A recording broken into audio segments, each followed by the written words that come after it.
नमस्ते दोस्तों, मैं हूं नीरज और आप देख रहे हो ईसी रिसर्चर। यूपीआई यानी यूनिफाइड पेमेंट्स इंटरफेस अब सिर्फ एक ऐप नहीं बल्कि इंडिया का डिजिटल बैकबोन बन चुका है।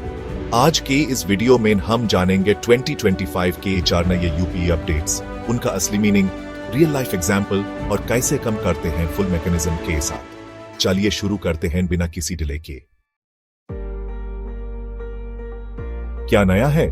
अब आप इंडिया के बाहर भी यूपीआई से पेमेंट कर सकते हो, जैसे फ्रांस, सिंगापुर, यूएई।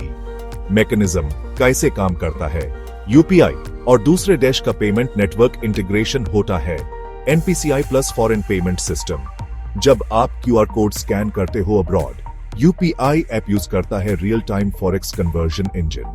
आपका पैसा आईएनआर से कन्वर्ट हो लोकल करेंसी जैसे यूरो, एसजीडी में मर्चेंट को चला जाता है। मर्चेंट के बैंक को पैसे मिल जाते हैं और आपके यूपीआई ऐप में कॉन्फर्मेशन आता है। एग्जाम्पल मान लीजिए आप फ्रांस में एक कॉफी शॉप गए, वहां एक क्यूआर कोड लगा है यूपीआई एक्सेप्टेड। आपने अपने फोन पे ऐप से स्कैन किया, 500 रुपये एंटर किया, वो तुरंत यूरो में कन्वर्ट होक मर्चेंट की अकाउंट में चला गया। क्या नया है? अब आप इंडिया के बाहर भी यूपीआई से पेमेंट कर सकते हो, जैसे फ्रांस, सिंगापुर, यूएई। मैकेनिज्म कैसे काम करता है? यूपीआई और दूसरे देश का पेमेंट नेटवर्क इंटीग्रेशन होता है NPCI plus foreign payment system.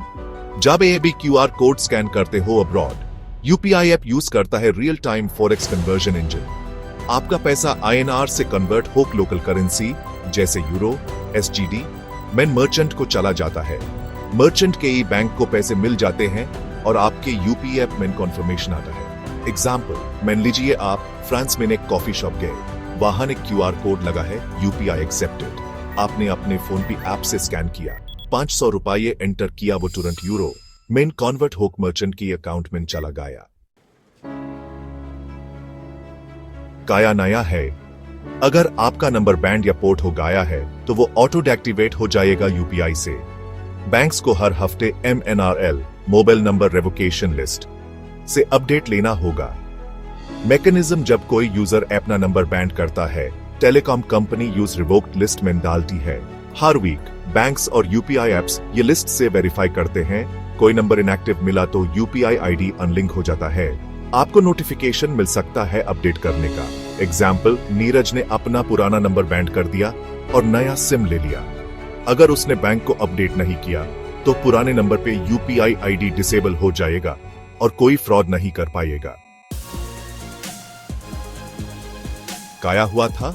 इस दिन गूगल पे, फोन पे जैसे मेजर एप्स पे लोगों को एरर ए रहा था। यूपीआई सिस्टम में टेम्पररी टेक्निकल इश्यू था।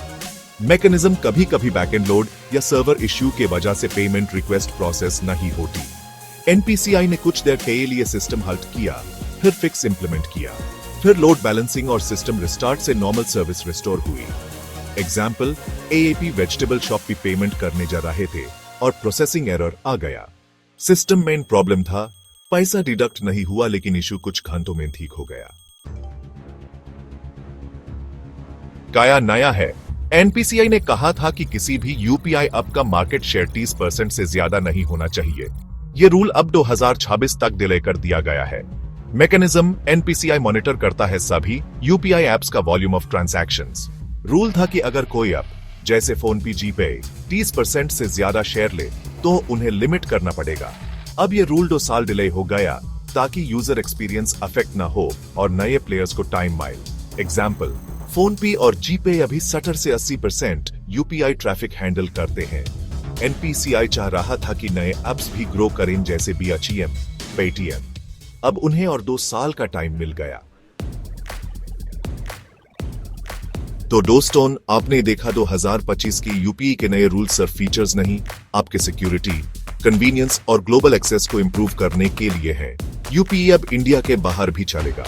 इनएक्टिव नंबर से यूपीआई आईडी ऑटोमेटिकली रिमूव हो जाएगा। ग्लिच हुआ था, अब फिक्स हो चुका है। मार्केट शेयर लिमिट अब 2026 तक डिले। आपको कौन सा अपडेट सबसे ज्यादा यूजफुल लगा? मुझे कमेंट में जरूर बताना।